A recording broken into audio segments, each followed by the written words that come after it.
Moi, j'ai juste eu envie de faire une petite rétrospective. Mon jeu le plus joué cette année, et c'est une surprise, mais qui ne surprendra peut-être que moi, c'est Warhammer dans sa V2 ou en 40K, avec les copains de la cale et avec Marin toujours. DD5 qui dit Cortex, jamais! Écoute-moi bien, jamais! Jamais ce ne sera DD5. Non, la V2 de Warhammer, on a joué des chasseurs de vampires. Donc un peu des personnages un peu boostés aux hormones, c'était très très cool. Encore à Mariembourg pour commencer et où on s'est baladé un peu dans l'Empire et c'était très très chouette. Et le 40K, eh bien on joue d'ailleurs, on continue, on joue à Dark Heresy où on joue des inquisiteurs. Pour le coup, on est un peu moins bon. Et on joue le scénario, on joue un vrai scénar du commerce retravaillé par Marin qui est la maison de Poussière et de Cendre.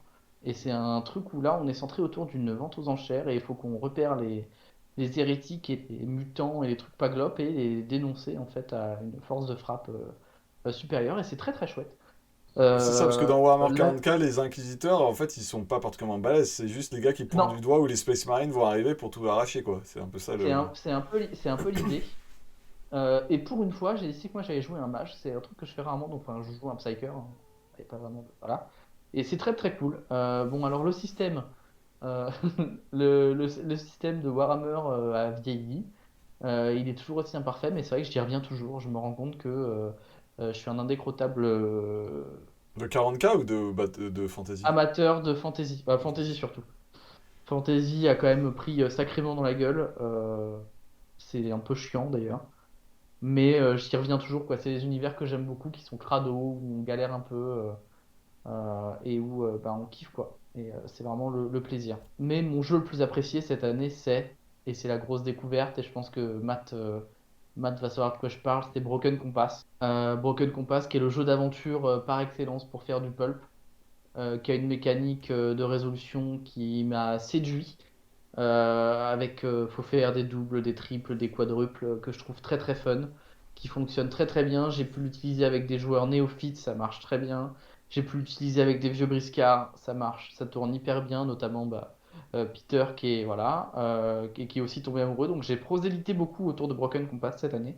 Et ça va avec mon moment cool de l'année, c'est la reprise du jeu en physique avec des joueurs cool, parce que ça faisait des années que je ne jouais qu'en virtuel. Et j'ai trouvé des joueurs très sympas à Tours, donc la communauté tourangelle est extrêmement chouette. Et ça fait plaisir de partager à manger, de partager des verres aussi autour d'une table de jeu de rôle. Cette année, j'ai surtout joué à 3 jeux de rôle. Ouais, Et j'ai envie de jouer à plein de jeux de rôle pour 2023. C'est surtout ça. Mais alors, les jeux de rôle de cette année, j'ai joué à Shadow of the Demon Lord, ouais. Donjons et Dragons 5, donc ça fait quand même 2 DD. 2DD, ben. Et, enfin 2 DD like. Et Ouais. Culte. Le culte, le nouveau système très inspiré par Apocalypse World.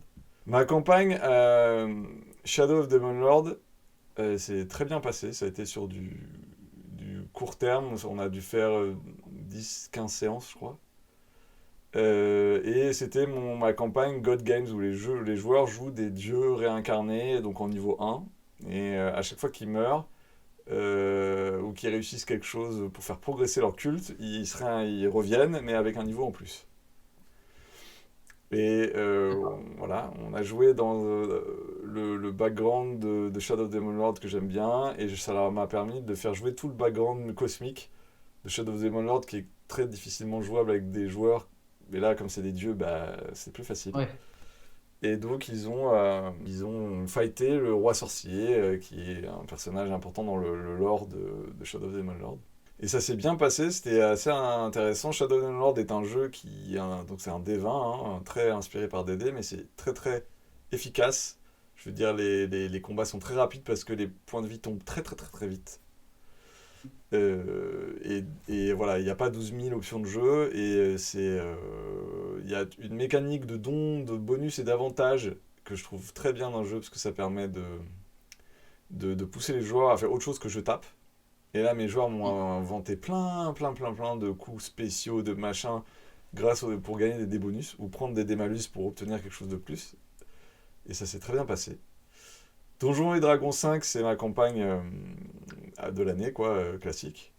Maintenant, c'est ma deuxième année.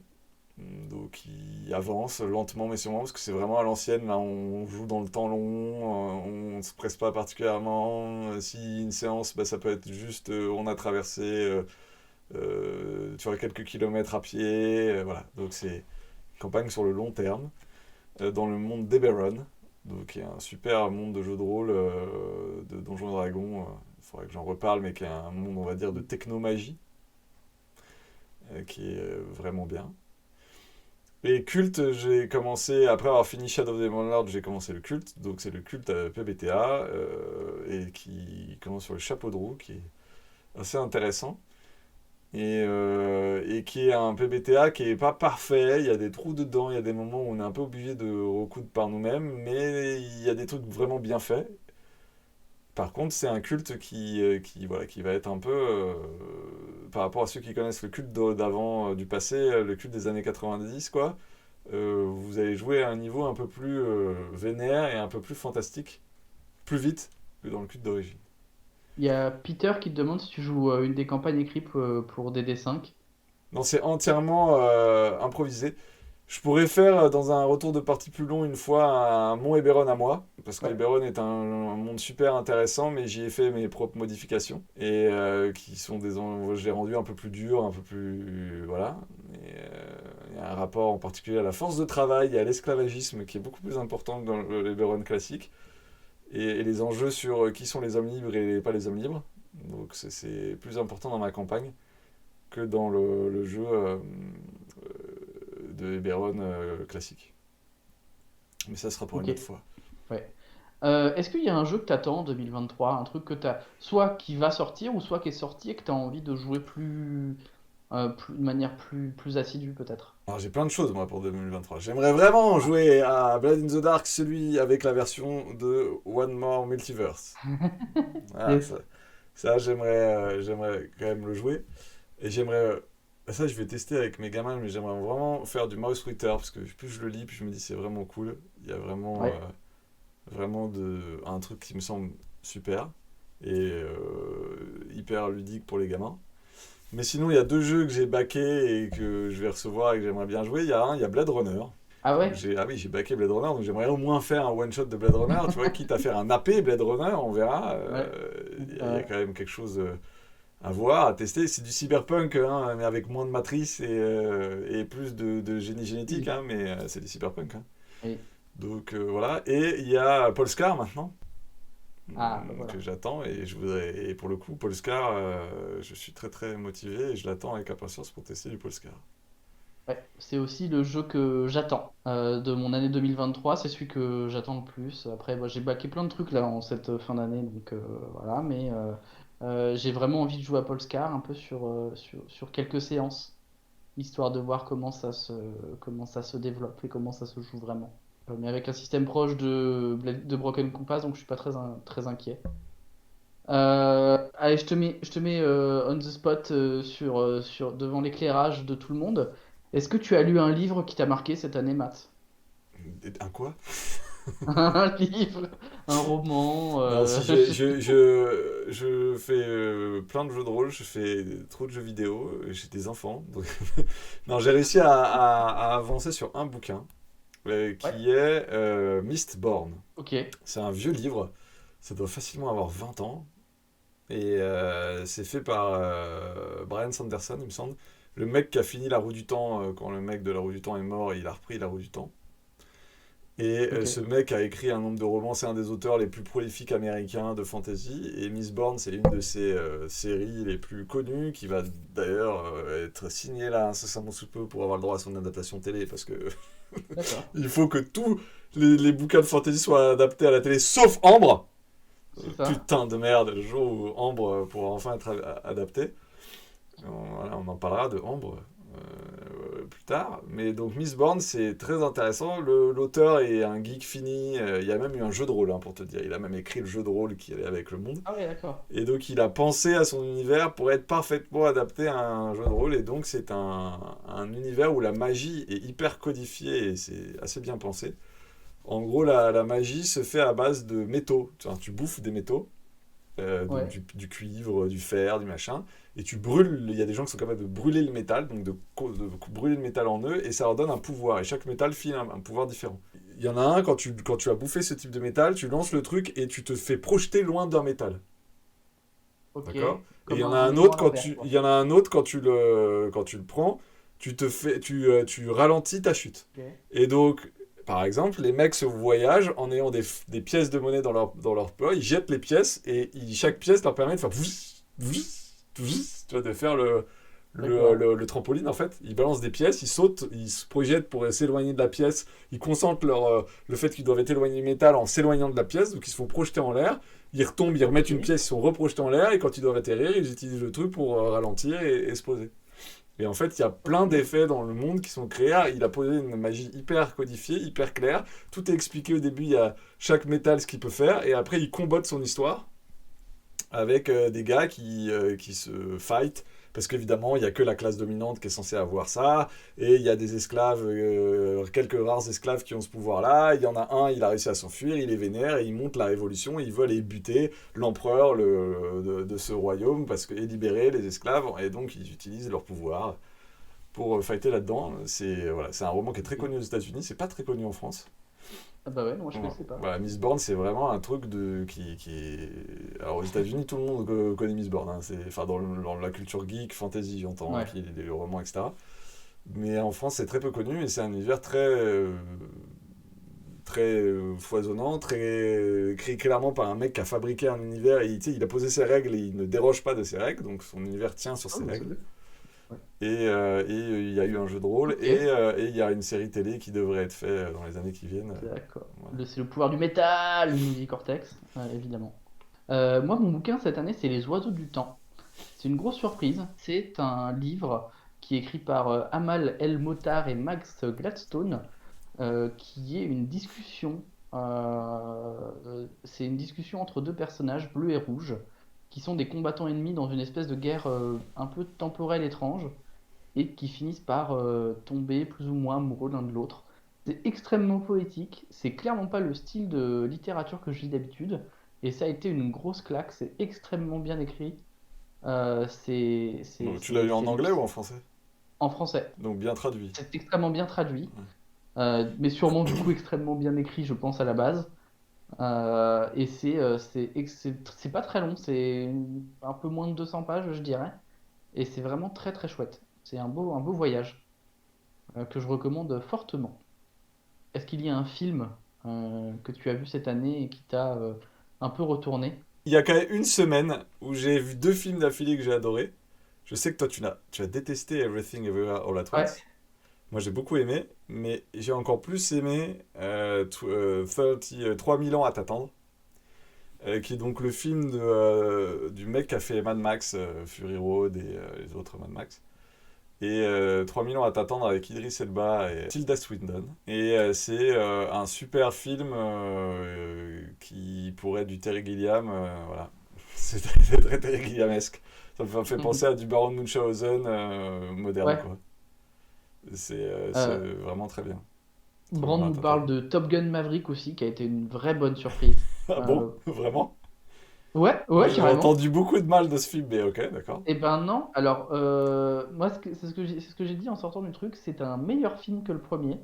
D'accord. Mais j'ai moins aimé parce qu'il y a moins j'ai moins la nostalgie en fait de Top Gun. C'est un des films que je voyais, que je vois d'ailleurs un peu régulièrement avec mon père donc, et mes parents. Donc il y a ce côté très nostalgique. Là, pareil, les images embarquées sont magnifiques. C'était une vraie claque. L'histoire est un peu mieux, un peu plus intéressante que le premier. Alors ils ont rajouté une romance qui est un peu inutile, mais bon, Hollywood. Mais non, c'était un bon film. Everything Everywhere All at Once, ouais, moi j'en avais parlé avec moi, j'ai détesté. J'ai un peu l'impression qu'on me jetait du what the fuck au visage pour me jeter du what the fuck au visage. Bien que l'idée du multivers me parle vachement, quoi. Moi je trouve ça vraiment inventif et cool et surtout hyper positif, bienveillant. Et il y a un rôle masculin qui est vachement intéressant, le rôle du père, qui est justement un rôle très Ouais. à contre-courant, qui a beaucoup réfléchi sur le toxic masculinity et donc qui est un anti-toxic masculinity, c'est l'inverse complet. À quoi pourrait ressembler un rôle de mec qui serait pas un viriliste sauveur de femmes et d'enfants avec son gros gun et voilà. Et donc ils ont fait ce personnage de papa et qui ne ressemble à rien, qui est plus proche de Steven's Universe que de Rambo. Et il est super bien, moi je trouve, ce personnage. Et Ouais, pour le ouais, non, coup, il y avait des sa trucs, hein, mais... sensiblerie, puisque c'est vraiment ça, est mise en avant comme une qualité et c'est vachement bien traité. Mon film, ça a été Là où chantent les écrevisses. En fait, j'ai eu plein de trucs un peu surprenants cette année. Là où chantent les écrevisses, c'est un ovni pour moi. Pareil, j'y suis allé en me disant, merde, vu le titre, je vais me faire giga chier. On est sur un truc genre Musso ou une bêtise comme ça. Eh bien, pas du tout. C'était un super film assez intimiste sur l'Amérique profonde, dans le bayou et les marais, et l'ostracisation d'une petite fille qui a une vie un peu malheureuse. Et il y a toute une histoire policière parce que il y a une personne qui est retrouvée morte et on suit en fait cette enquête, mais aussi le passé et le développement de cette jeune fille qui devient illustratrice pour un super bouquin de zoologie en fait sur le marais où elle vit. La direction artistique est magnifique, la photographie est splendide, ça a été une vraie claque. Je suis ressorti du film en me disant putain, bah, c'est mon film de l'année quoi. Euh, En attendant peut-être de voir Avatar. Pour moi, ma série préférée, j'ai bien aimé House of Dragon, mais ma série préférée de l'année, je pense que c'est Andor. Ok. Alors que c'est Star Wars, Ah et que oui, pour moi, Andor, carrément. ça fait genre, ouais, mais je pense que celle que j'ai préférée, c'est Andor. Mais il faudrait rendre quand même un petit hommage à une série qui s'est arrêtée. Malheureusement, il y a eu 2 saisons, il n'y aura pas plus. Et c'est con parce qu'elle a été faite pour faire 5 saisons. Raised by Wolves, donc une série produite par Ridley Scott. Et qui a réalisé quelques épisodes au début, mais pas plus. Et après, c'est d'autres qui ont réalisé. C'est pas écrit par lui, c'est écrit par un mec bien perché dans sa tête. Et il y a entre autres l'acteur de Viking qui joue dedans. Ok. C'est une série de science-fiction mystique complètement pétée. C'est l'Ancien Testament sous acide, si tu veux. Ok. Et D'accord. moi, j'ai trouvé cette série géniale. J'ai adoré la première saison. La première et la deuxième sont super. Et effectivement, ça avait été écrit pour être 5 saisons, donc ça se termine avec un cliffhanger de fou à la fin de la deuxième saison. Et comme HBO, c'est une série HBO, HBO a changé, HBO Max, ils ont changé de propriétaire, ils ont vendu des trucs, des machins. Donc hop, les nouveaux ont dit il faut faire des coupes sombres. Et donc on a choisi qu'est-ce qui a fait le moins de Oh vues. merde. Et bah c'est Raised by Wolf. Hop, chut. Et donc fini Raised by À Wolf. la trappe. Voilà, Ok. mais si vous voulez voir une série de SF comme jamais vous en avez vu, complètement barré, on dirait des trucs des années 70, quoi, comme dans les films des années 70 un peu barrés. Hein. Je parle pas de trucs disco et la fièvre du samedi soir, hein. Non, je parle pas ça, je parle plutôt des trucs genre Aguirre, la colère de Dieu, ou des trucs Ouais. comme les films de Jodorowsky. Je parle plutôt de ce truc-là, ce genre de truc barré des années 70, où les mecs avaient Ok. clairement pris trop d'acide quand ils avaient fait leur film. Il y a un peu de ça dans Raised by Wolves. Et les Ouais. acteurs sont ouf. Voilà, je vous conseille très fortement cette série. Même Je vous si mets vous allez être je frustré vous le comme mets dans moi le au bout de chat. 2 saisons parce qu'il n'y a pas il y aura pas la fin. Ouais. Et donc en plus, ça se finit sur un gros cliffhanger. Ok. Voilà, mais C'est un en y peu. réfléchissant un peu, l'univers, on comprend ce qu'il y a derrière, etc. Je pense qu'il Ok. y a pas mal de théories, parce que c'est un truc, c'est vraiment une série à fan théorie, quoi. Et Ça peut quand même s'en suffire. on peut deviner vers quoi il allait. Mais d'ailleurs, c'est une putain de truc pour du jeu de rôle. C'est un putain de monde pour du jeu de rôle. Ok. Bah moi, ma série de l'année, c'est We Own This City. Donc, c'est un peu la suite spirituelle de The Wire. Euh, c'est une série pas policière, mais qui va critiquer la police et la société américaine, tout ce qui est violence, etc. C'est une petite tuerie de mise en scène. C'est avec un acteur que j'aime beaucoup qui joue The Punisher, qui est John Bernthal, et qui... Le casting en général est de toute façon génial, les acteurs sont extrêmement bien dirigés, tu le sens. Et cette narration fracturée dans le temps et l'espace qui est qui a été une vraie surprise et qui a été un vrai plaisir. Voilà. Et We Own This City, je vous mets pareil dans le chat, et qui est disponible, qui est une série avec un peu de chance HBO aussi, d'ailleurs. Non, peut-être pas. Non, si, si, J'ai un si, bien doute. sûr que c'est HBO, si, si, si. Si. Ah si, si, c'est ça, c'est bien HBO. Bah, c'est les mêmes Qui mecs de est... The Wire, donc c'est vraiment la patte Oui, oui, donc c'est HBO. ça. Mais avec le C'est la changement possibilité. d'HBO Max, là, HBO Max qui a changé de proprio, et il y a des nouveaux investisseurs qui sont arrivés, il y a beaucoup... Apparemment, la politique va changer. Il y a plein de gens qui se disent que l'âge d'or d'HBO est terminé et qu'on verra plus beaucoup des The Wire sur HBO. On verra si c'est des Cassandres ou si ils ont raison. Mais en tout cas, il y a eu un vrai changement de politique interne On va voir. sur HBO, quoi. Merci d'avoir suivi l'Abjider. À bientôt. La prochaine émission. À bientôt.